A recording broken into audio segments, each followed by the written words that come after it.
Praise lord ಎಲ್ಲರಿಗೂ. ನಾನು last time ಹೇಗೆ ನಾನು ಬೈಬಲನ್ನು ಓದುವುದಕ್ಕೆ ಪ್ರಾರಂಭ ಮಾಡಿದೆ, ಆಮೇಲೆ ಹೇಗೆ ನಾನು ಮನೆಯಲ್ಲಿ ಸಿಕ್ಕಾಕೊಂಡೆ, ಅದು ನಾನು ಶೇರ್ ಮಾಡಿದ್ದೀನಿ.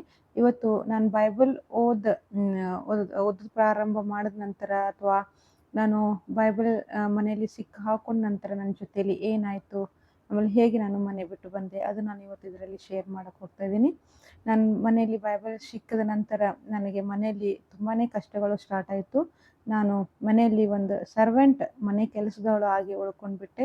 ನನಗೆ ಸರಿಯಾಗಿ ನೀರು, ಊಟ ಆಗಲಿ ಅಥವಾ ಕೇರ್ ಇಲ್ಲ, ನನ್ನ ಜೊತೆಲಿ ಮಾತಿಲ್ಲ. ಮನೆಯಲ್ಲಿ ಚಿಕ್ಕ ಮಕ್ಕಳಿಗೆ ನಾನು ಮುಟ್ಟಿದ್ರೆ ಇವಳು ಚರ್ಚ್ಗೆ ಹೋಗ್ತಾಳೆ, ವೈನ್ ಕುಡಿತಾಳೆ, ಪೋರ್ಕ್ ತಿಂತಾಳೆ, ನಮ್ಮ ಮಕ್ಕಳನ್ನು ಮುಟ್ಟಬಾರ್ದು, ಆ ಥರ ಎಲ್ಲ ಚುಚ್ಚು ಮಾತುಗಳು ನನ್ನ ಜೊತೆಯಲ್ಲಿ ಪ್ರಾರಂಭ ಆಯಿತು.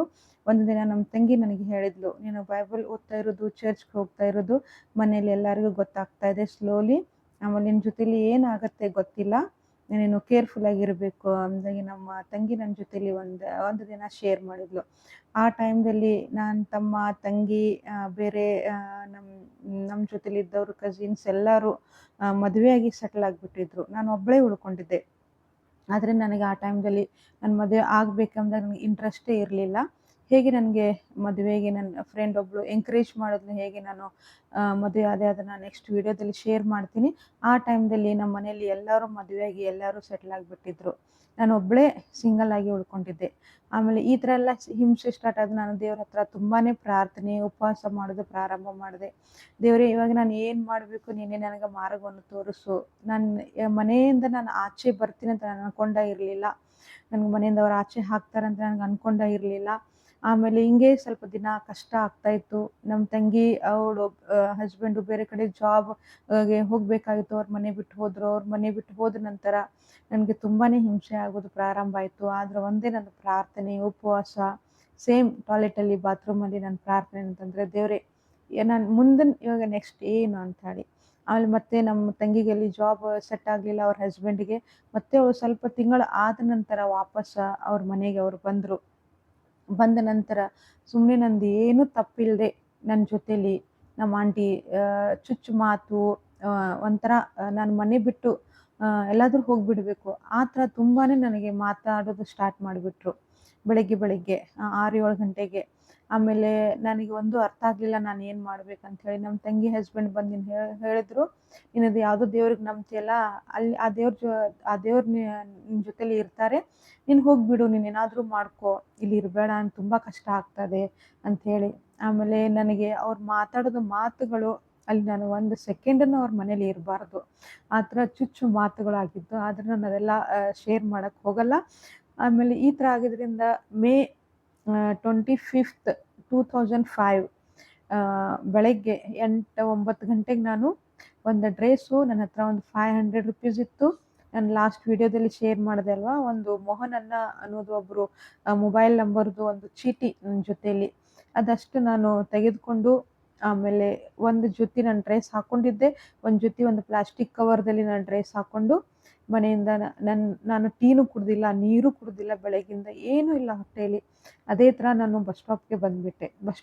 ಬಸ್ ಸ್ಟಾಪ್ಗೆ ಬಂದು ತುಂಬಾ ವೇಟ್ ಮಾಡಿದೆ, ಯಾರಾದರೂ ಮನೆಯಿಂದ ಬರ್ತಾರೆ, ನನಗೆ ವಾಪಸ್ ಮನೆಗೆ ಕರೀತಾರೆ ಎಂಬುದಾಗಿ. ಆದರೂ ಯಾರೂ ಮನೆಗೆ ಕರೀಲಿಲ್ಲ ನನಗೆ. ಅದೇ ಥರ ನಾನು ಸಿಟಿ ಬಸ್ ಹಿಡ್ಕೊಂಡು ನಮ್ಮ ಚರ್ಚ್ ಅಂಕಲ್ ಹತ್ರ ಅಥವಾ ಯಾರ ಹತ್ರ ಹೋಗೋಣ ಅಂಥೇಳಿ ನಾನು ಸಿಟಿಗೆ ಹೋದೆ. ಸಿಟಿಗೆ ಹೋಗಿ ನಾನು ಬಸ್ ಸ್ಟ್ಯಾಂಡಿಗೆ ಇಳಿದು ನಾನು ಆ ಮೋಹನನ್ನಾಗಿ ಯಾರಿಗೂ ಕಾಲ್ ಮಾಡಲಿಲ್ಲ. ನನ್ನ ಫ್ರೆಂಡ್, ನಾನು ಹಾಸ್ಟೆಲ್ನಲ್ಲಿ ಓದ್ತಾ ಇರುವಾಗ ನನ್ನೊಬ್ಬಳು ಫ್ರೆಂಡು ಅಲ್ಲೇ ಹಾಸ್ಟೆಲ್ಕ್ಕಿಂತ ಸ್ವಲ್ಪ ದೂರ ಒಂದು ರೆಂಟ್ ರೂಮ್ ಮಾಡಿದ್ಲು.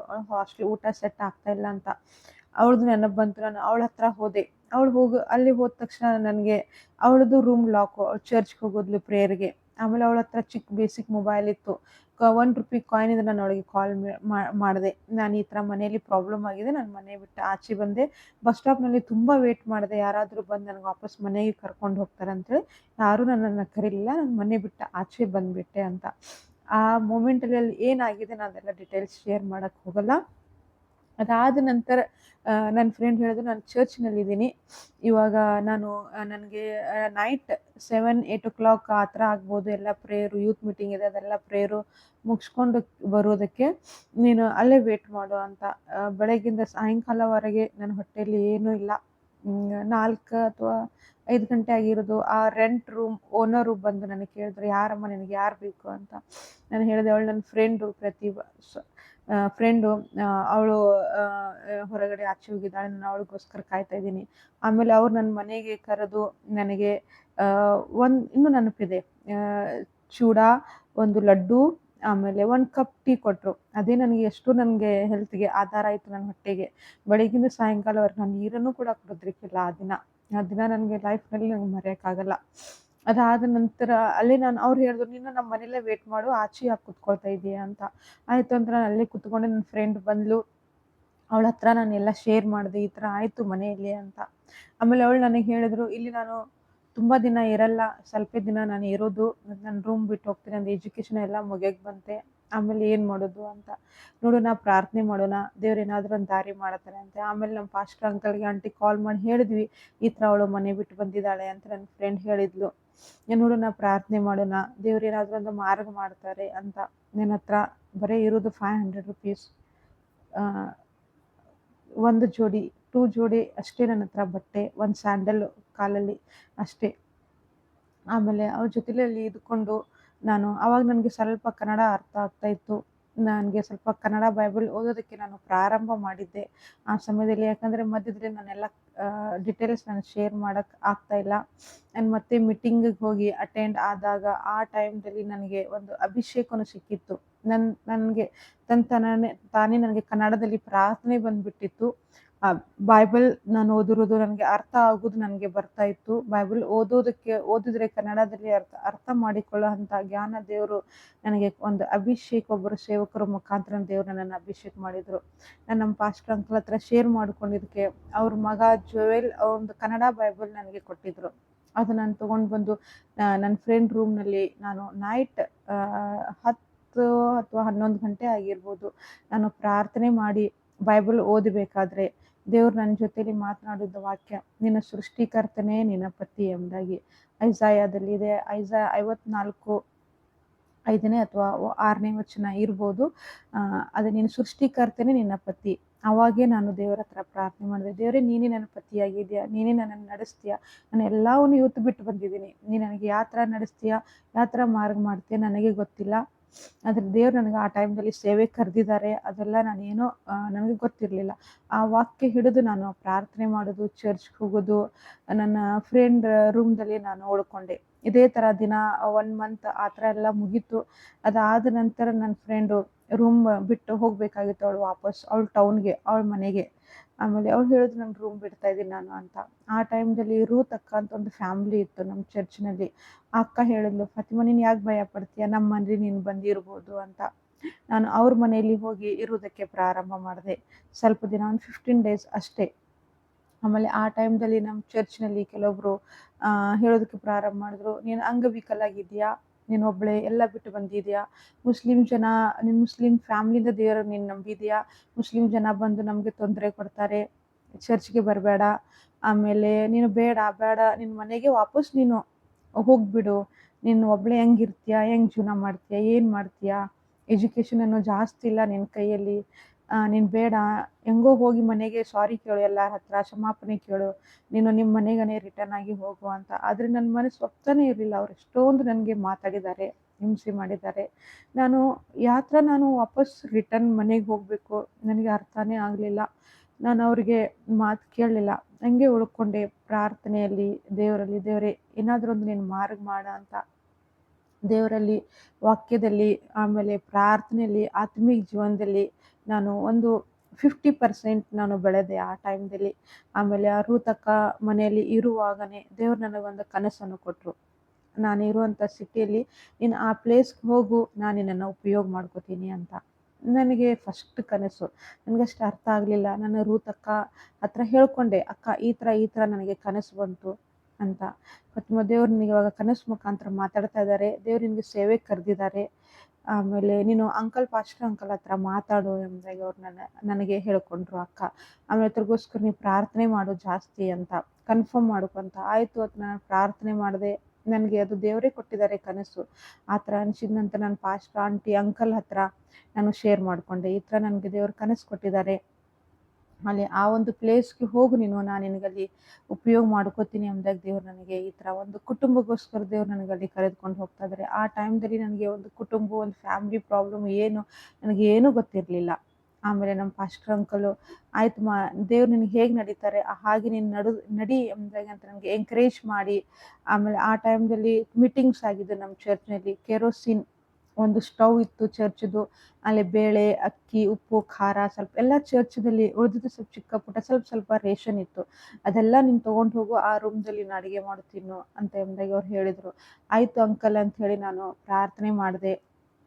ಪ್ರೇಯರ್ ಮಾಡಿ ನನಗಲ್ಲಿ ಆ ಏರಿಯಾದಲ್ಲಿ ಯಾರೂ ನನಗೆ ಪರಿಚಯ ಇಲ್ಲ. ಸಿಟಿಯಿಂದ ಸ್ವಲ್ಪ ದೂರ ಅದು. ಅಲ್ಲೆಲ್ಲ ಅಕ್ಕಪಕ್ಕ ಜಂಗಲು. ಇವಾಗೆಲ್ಲ ಮನೆ ಆಗಿದೆ. ಇವಾಗ 20 ಇಯರ್ಸ್ ಮಾತ್ರ ನಾನು ನಿಮ್ಗೆ ಇವತ್ತು ಹೇಳ್ತಾ ಇರೋದು. ಆ ಟೈಮ್‌ದಲ್ಲಿ ಎಲ್ಲ ಜಂಗಲು. ಅಲ್ಲಿ ಇಲ್ಲಿ ಅಷ್ಟೇ ಮನೆಗಳು ಇತ್ತು ಆ ಏರಿಯಾದಲ್ಲಿ. ನಾನು ಎಲ್ಲಿ ಹೋಗಬೇಕು, ಹೆಂಗೆ ಹೋಗಬೇಕು, ಹೆಂಗೆ ರೂಮ್ ಹುಡುಕಬೇಕು, ಆಮೇಲೆ ರೂಮ್ ಹುಡುಕಿದ್ರೆ ನಾನು ಯಾವ ಥರ ರೆಂಟ್ ಕಟ್ಟಬೇಕು, ನನ್ನ ಹತ್ರ ಏನು ದುಡ್ಡು ಇರಲಿಲ್ಲ. ಆಮೇಲೆ ನಾನು ಸ್ವಲ್ಪ ನಾನು ನಮ್ಮ ಆಂಟಿ ಮನೆ ಬಿಟ್ಟು ಬಂದಿದ್ದೆ. ಆದರೆ ನನ್ನ ಊರಿಗೆ ನಾನು ಹೋಗಿ ಹಂಗೆ ಹ್ಯಾಂಡಿಕ್ಯಾಪ್ ದುಡ್ಡು ₹125 ನನಗೆ ಅವಾಗ ಬರ್ತಾಯಿತ್ತು. ಅದು ನಾನು ಪೋಸ್ಟ್ ಆಫೀಸ್‌ಗೆ ಹೋಗಿ ತೆಗೆದುಕೊಂಡು ಬಂದು ಅದರಲ್ಲೇ ನಂದು ನೀಡ್ಸ್ ನನಗೇನು ಅವಶ್ಯಕತೆ ಇದೆ ನಾನು ಅದನ್ನ ನೋಡ್ಕೊಳ್ತಾ ಇದ್ದೆ. ಆಮೇಲೆ ಅಂಕಲ್ ಹೇಳಿದರು, ಅಲ್ಲಿಂದ ಒಂದು ಹುಡುಗಿ, ಒಂದು ಗರ್ಲ್, ಅವಳು ಚರ್ಚ್‌ಗೆ ಬರ್ತಾಳೆ. ಅವಳೊಬ್ಬಳೇ ರಕ್ಷಣೆ ಮಾರ್ಗದಲ್ಲಿ ಬಂದಿದ್ದಾಳೆ. ಅವಳ ಹತ್ರ ಮಾತಾಡು. ಅವಳಿಂದ ನಿನಗೆ ಏನಾದರೂ ಒಂದು ಹೆಲ್ಪ್ ಆಗ್ಬೋದು. ಅವ್ರದ್ದು ತುಂಬ ಮನೆಗಳು ಇದೆ. ಅದರಲ್ಲಿ ಅವ್ಳು ನಿನಗೆ ಯಾವುದಾದ್ರೂ ಒಂದು ಮನೆ ಬಾಡಿಗೆ ಕೊಡ್ಬೋದು. ಹಳೆ ಕಾಲದ ಹಂಚಿನ ಮನೆ ಇರ್ತದಲ್ಲ, ಆ ಥರ ಅವ್ರ ಮನೆಗಳಿದೆ. ಅವರು ನಿನಗೆ ಬಾಡಿಗೆ ಕೊಡ್ಬೋದು ಅಂತ. ಆಮೇಲೆ ನಾನು ಪ್ರಾರ್ಥನೆ ಮಾಡಿದೆ. ತುಂಬ ಅವಾಗ ಫಾಸ್ಟಿಂಗ್ ಪ್ರೇಯರ್ ತುಂಬ ಮಾಡ್ತಿದ್ದೆ. ಮಾಡಿದಾಗ ಆ ಒಂದು ಹುಡುಗಿ ಹತ್ರ, ಆ ಗರ್ಲ್ ಹತ್ರ ನಾನು ಮಾತಾಡಿದೆ. ನನಗೆ ಈ ಥರ ಅಂಕಲ್ ಹೇಳಿದರು ಅಂಥೇಳಿ. ಆಯಿತು ದೀದಿ, ಅವಳು ಹಿಂದಿ ಮಾತಾಡ್ತಾಳೆ ನನ್ನ ಜೊತೆಯಲ್ಲಿ. ಅವಳಿಗೂ ಕನ್ನಡ ಬರ್ತಾ ಇರಲಿಲ್ಲ. ಅಲ್ಲಿ ಆಯಿತು ದೀದಿ ಮೈ ತೆರೆ ಲಿಯೆ ಕುಚ್ ಕರುಂಗಿ ರೇ ಐಸಾ ಈ ಥರ ಅವಳು ಹೇಳಿದ್ಲು ನನಗೆ. ನಾನು ನಿನಗೋಸ್ಕರ ಏನಾದರೂ ಒಂದು ಮಾಡ್ತೀನಿ, ನಮ್ಮ ಮಮ್ಮಿ ಹತ್ರ ನಾನು ಮಾತಾಡ್ತೀನಿ ಅಂತ. ಸ್ವಲ್ಪ ದಿನ ಆದ ನಂತರ ಅವ್ರ ಮಮ್ಮಿ ಹತ್ರ ಅವಳು ಮಾತಾಡಿದ್ಲು. ಮಾತಾಡಿದ ನಂತರ ಅವ್ರು ನನಗೆ ಅದು ಹಂಚಿಂದು ಚಿಕ್ಕ ಮನೆ ಇತ್ತಲ್ಲ ಅದು ಕೊಡಲಿಲ್ಲ. ಅವರು ಯಾವ ಬಿಲ್ಡಿಂಗ್‌ನಲ್ಲಿ ಇರ್ತಿದ್ರು ಅದಕ್ಕೆ ಫ್ರಂಟ್ ಎಂಟ್ರೆನ್ಸ್ ಗೇಟ್ ಹತ್ರನೇ ಒಂದು ಚಿಕ್ಕದು ರೂಮ್ ಇತ್ತು ಅವ್ರದ್ದು. ಆ ರೂಮು ಮಮ್ಮಿ ನನಗೆ ಕೊಡ್ತಾರೆ. ಆಮೇಲೆ ಒನ್ ಹನ್ ಒನ್ ₹120 ₹150 ರೆಂಟು ರೂಮಿಗೆ. ಅಲ್ಲಿ ಕರೆಂಟ್ ಬಿಲ್ ಇಲ್ಲ ದೀದಿ ನಿನಗೆ ಅಂತ ಈ ಥರ ಹೇಳಿದ್ಲು ಅವಳು. ಓಕೆ ಅಂಥೇಳಿ ನಾನು ಒಪ್ಕೊಂಡು ಆ ರೂಮ್‌ಗೆ ಹೋಗೋಕ್ಕೆ ನಾನು ಪ್ರೇಯರ್‌ಫುಲ್ಲಾಗಿ, ಆಮೇಲೆ ರೂತ್ ಅಕ್ಕ ಅವ್ರ ಮನೇಲಿ ನಾನು 15 ಡೇಸ್ ಇದ್ದೆ ಅಲ್ವಾ, ಅವಳು ನನಗೆ ಚಿಕ್ಕ ಪಾತ್ರೆ, ಬೇಳೆ ಅನ್ನ ಸಾರ ಮಾಡ್ಕೊಳ್ಳೋಕ್ಕೆ, ಟೀ ಮಾಡ್ಕೊಳ್ಳೋಕ್ಕೆ, ಹಾಲು ಬಿಸಿ ಮಾಡ್ಕೊಳ್ಳೋಕ್ಕೆ ಅಷ್ಟೇ ಒಂದು 4, 5 ಪಾತ್ರೆ ನನಗೆ ಅವ್ರು ಕೊಟ್ಟರು. ಅದು ಅವಳದು ಸುರುತಕ್ಕ ಪಾತ್ರೆ ಕೊಟ್ಟರು. ಚರ್ಚ್‌ದವರು ಕೆರೋಸಿನ್ ಒಂದು ಸ್ಟವ್ ಕೊಟ್ಟರು ಚಿಕ್ಕದು.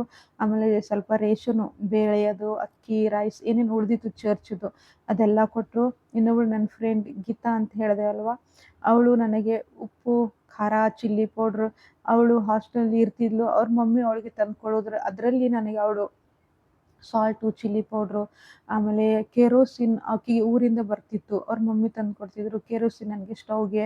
ಅವಳು ನನಗೆ ಈ ಥರ ಹೆಲ್ಪ್ ಮಾಡಿದ್ಲು. ನನ್ನ ಬೇರೆ ರೂಮ್‌ಮೇಟ್ಸ್ ಇದ್ರಲ್ವ, ಅವರು ಕೂಡ ನನಗೆ ಈ ಥರ ಸ್ವಲ್ಪ ಹೆಲ್ಪ್ ಮಾಡಿದ್ರು. ಈ ಥರ ಎಲ್ಲ ನಾನು ಥಿಂಗ್ಸ್ ತೆಗೆದುಕೊಂಡು ಹೋಗಿ ಆ ರೂಮ್‌ದಲ್ಲಿ ಇರುವುದಕ್ಕೆ ಪ್ರಾರಂಭ ಮಾಡಿದೆ.